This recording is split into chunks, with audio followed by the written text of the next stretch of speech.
하나님의 말씀은 맛있습니다. 하나님 말씀은 즐겁습니다. 하나님의 말씀은 생명과 행복을 줍니다. 500독 성경 통독 훈련 원장입니다. 여수 살리는 교회 임기환 목사가 전하는 하늘의 문이 활짝 열리는 시간입니다. 함께 하시면 기적이 일어납니다. 알람을 설정하시면 좋겠습니다. 오늘은 사무엘상 6장을 봉독하고 말씀을 전하겠습니다. 사무엘상 6장입니다. 여호와의 개가 블레셋 사람들의 지방에 있은 지 7달이라. 블레셋 사람들이 제사장들과 복수를 자들을 불러서 이르되 우리가 여호와의 개를 어떻게 할까? 그것을 어떻게 그 있던 곳으로 보낼 것인지 우리에게 가르치라. 그들이 이르되 이스라엘 신의 꾀를 보내려거든 거저 보내지 말고 그에게 속건제를 드려야 할지니라.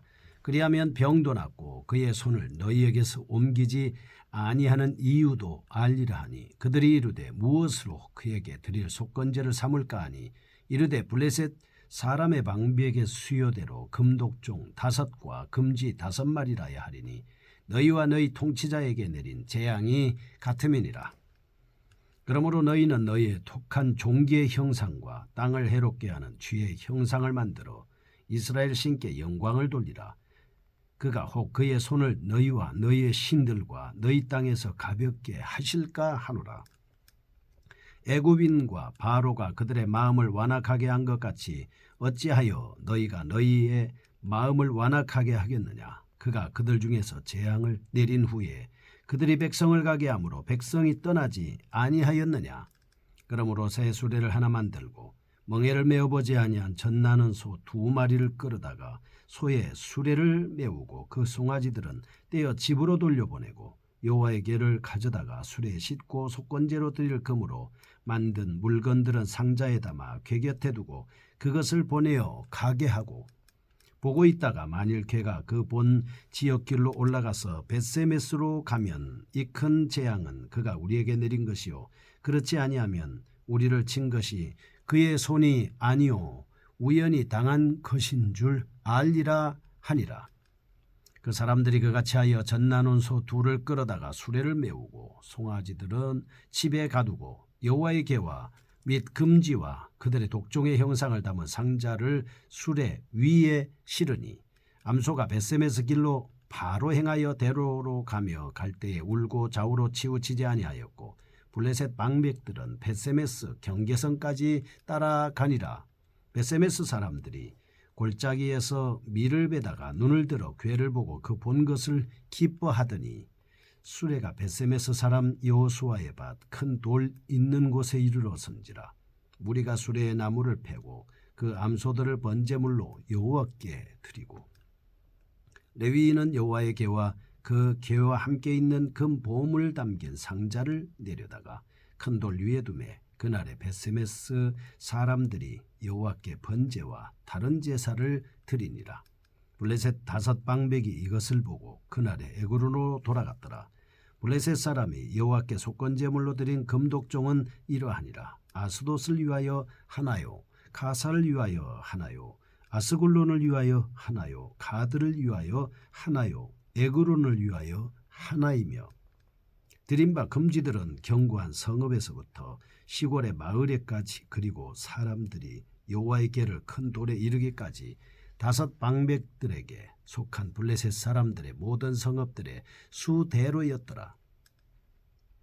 그 돌은 벳세메스 사람 여호수아의 밭에 오늘까지 있더라. 벳세메스 사람들이 여호와의 궤를 들여다본 까닭에 그들을 치사 70명을 죽이신지라. 여호와께서 백성을 쳐서 크게 사륙하셨으므로 백성이 슬피 울었더라. 벳세메스 사람들이 이르되 이 거룩하신 하나님 여호와 앞에 누가 능히 서리요?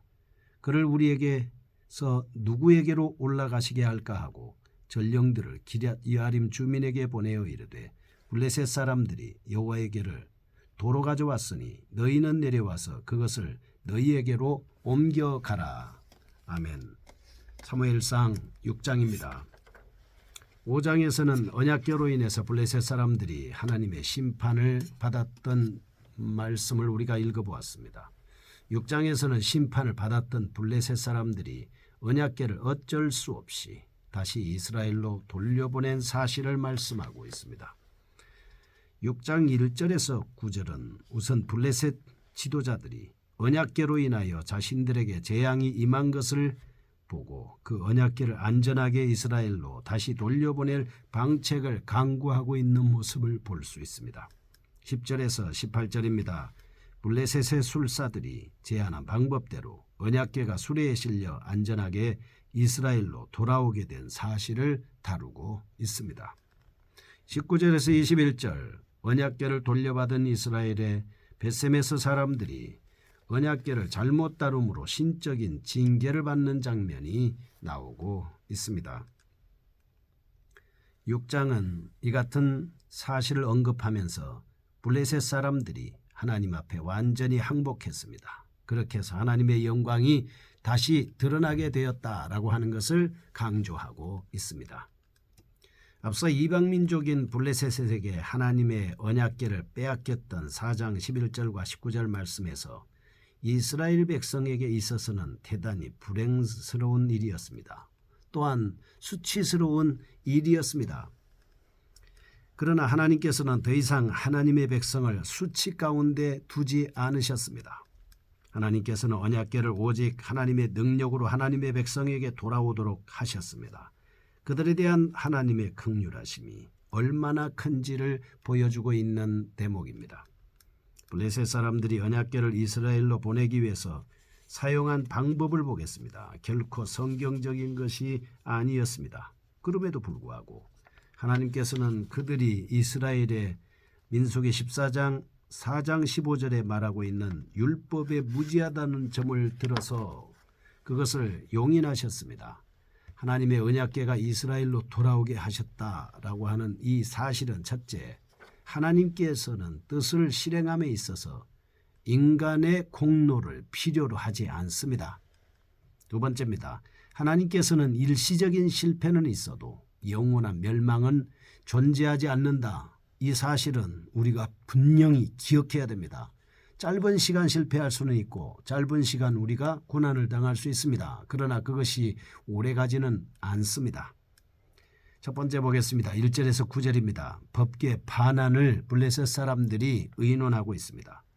블레셋 방백들이 자신들에게 임한 재앙을 피하기 위해서 언약궤를 이스라엘 땅으로 다시 안전하게 돌려보낼 방도를 모색하고 있는 장면입니다. 1절에서 2절 블레셋 방백들에 의해서 자문을 요구받은 블레셋 복술자들과 제사장들에게 물어서 의견을 구하고 있습니다. 3절에서 6절 이스라엘로 돌려보내야 할 언약궤는 반드시 하나님께 예물을 바쳐야 한다는 사실입니다. 7절에서 9절입니다. 이스라엘 백성들에게 돌려보내드릴 하나님의 언약궤를 실어 보낼 수레는 세속적인 목적에 전혀 사용된 적이 없는 것이어야 한다라고 이렇게 말씀을 하고 있습니다. 그런데 술사들은 이 같은 제안을 했지만 이것은 전혀 성경적인 제안이 아니었습니다. 4절에서 5절 보면 그들이 하나님께 바치라고 한 배상예물 곧 일종의 속건제물은 한갓 금붙이었을 뿐입니다. 따라서 그것은 속건제물의 생명에 있는 짐승의 피를 요구하고 있는 율법 규정에 합당하지 못한 것이었습니다. 레위기 6장 1절에서 18절, 9장 22절에서 말씀을 하고 있습니다. 7절에는 그들은 언약궤를 이스라엘에 돌려보내는 방법에 있어서도 수레에 싣고 서로 하여금 끌고 가도록 했습니다. 민수기 4장 15절에 보면 율법에서는 반드시 레위지파의 고앗 자손들이 어깨에 매여 운반하도록 규정되어 있으니 율법에 완전히 어긋난 것입니다. 이로 보낼 때 블레셋 술사들은 그 당시 대한 관계상 존재했던 배상관례와 자신들의 종교적인 방식을 쫓아서 그 같은 방법을 제시했을 뿐임을 알 수 있습니다. 그들에게 있어서 속죄 사상은 결코 존재하지 않았던 것이죠. 여호와 하나님의 언약궤를 안전하게 돌려보내려는 과정에서 이처럼 세속적인 방법을 택할 수밖에 없었던 사실은 하나님을 아는 지식이 없어서 철저한 영적으로 무지한 상태에 놓여 있음을 백일하에 노출시키고 있다. 이렇게 볼 수가 있습니다. 그들은 자신이 이스라엘보다 우수한 신을 섬기면서 우수한 진리를 소유했다고 자부했겠지만 결국 그들은 참 하나님이신 여호와께 완전히 항복하였을 뿐만 아니라 자신들의 무식을 폭로하고 있는 모습을 볼 수가 있습니다. 여기서 우리는 하나님의 지식을 소유하지 않는 자들은 절대적인 하나님의 진리를 소유할 수가 없습니다. 이상과 같이 율법에 어긋난 방식이었음에도 불구하고 하나님께서는 저들의 과오를 용납하시고 언약궤가 이스라엘로 무사히 돌아오는 것을 용납해 주셨습니다. 이것은 하나님의 큰 자비입니다. 언약궤가 블레셋 군대에게 탈취되어 이스라엘을 떠난 지 7개월 만에 블레셋 영역에서 벗어나 금독종과 금지와 예물과 함께 이스라엘로 돌아왔습니다. 금독종과 금지는 이스라엘의 언약궤를 탈취한 보상으로 주어진 것이었죠. 동시에 하나님의 진노의 심판을 경감시키기 위한 의도로 이스라엘에 보내졌다. 5절입니다. 서가 언약궤를 운반합니다. 희생제물로 사용하기 위한 것이었습니다. 그들에게 임한 재앙이 과연 하나님의 뜻에 따른 것인지 한번 알아보도록 하겠습니다. 첫 번째, 출애굽 사건과 유사성이 있습니다. 출애굽하기 직전 이스라엘 백성이 애굽에서 경험한 여러 가지 사건들은 언약궤가 블레셋에서 떠난 것이 제2의 출애굽 사건과 같은 성격이었다. 이렇게 볼 수 있습니다. 블레셋에 내린 독종의 재앙이 7일 동안 지속된 것은 애굽에 내린 첫 번째 재앙인 피재앙이 7일 동안 계속된 사실과 비슷합니다. 이스라엘이 출애굽할 때 외국인들이 이 물품을 가지고 나온 사실은 블레셋이 보상예물로 금지와 금독종을 이스라엘에 보낸 사실과 짝을 이루게 하고 있습니다. 파멸케 하는 신이 애굽에 나타난 것처럼 금지는 블레셋에서 파괴시키는 존재로 인식되었습니다. 그리고 백성을 가게 함으로 백성이 아니하였느냐는 출애굽 시 바로와 애굽 백성들이 10번째 재앙인 장자 죽음의 재앙을 당한 후에 이스라엘 백성들을 재촉해서 그 지경에 속히 보내려 한 사실을 염두해 둔 말입니다. 두 번째, 하나님의 행동의 연속성을 나타내고 있습니다. 세 번째, 하나님의 승리를 보여주고 있습니다. 언약궤는 하나님의 주권적인 자유의지의 표상입니다. 언약궤가 이스라엘 지경 내에 귀환한 것은 블레셋의 패배를 의미합니다. 이것은 곧 하나님의 승리를 나타내는 것이었습니다.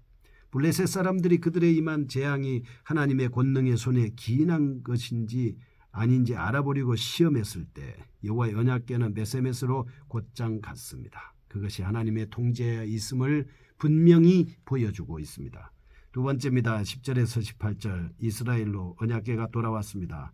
블레셋 방백들이 언약궤를 이스라엘 땅으로 완전히 돌려보낼 방도를 논의하던 첫 단락에 이어 이제 그 방도에 따라서 실제로 언약궤를 이스라엘로 돌려보내는 장면입니다.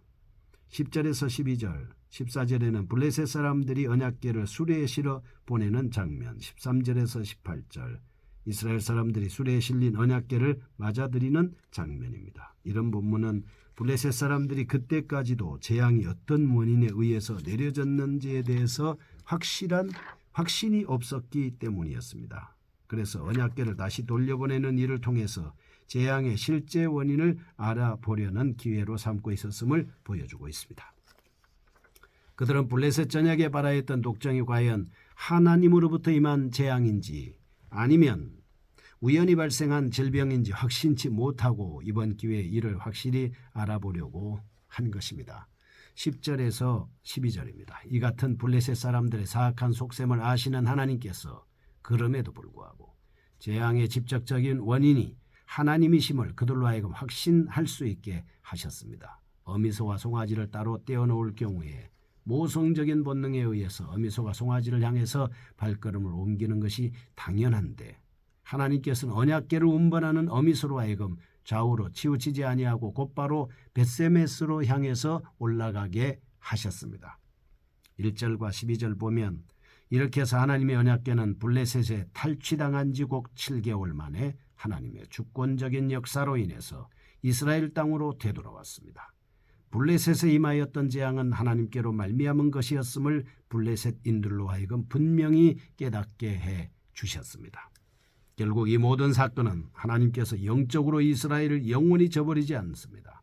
하나님의 영광은 결단코 인간에 의해 실추당한 채 내버려 둘 수 없음을 생생하게 보여준다고 할 수 있습니다.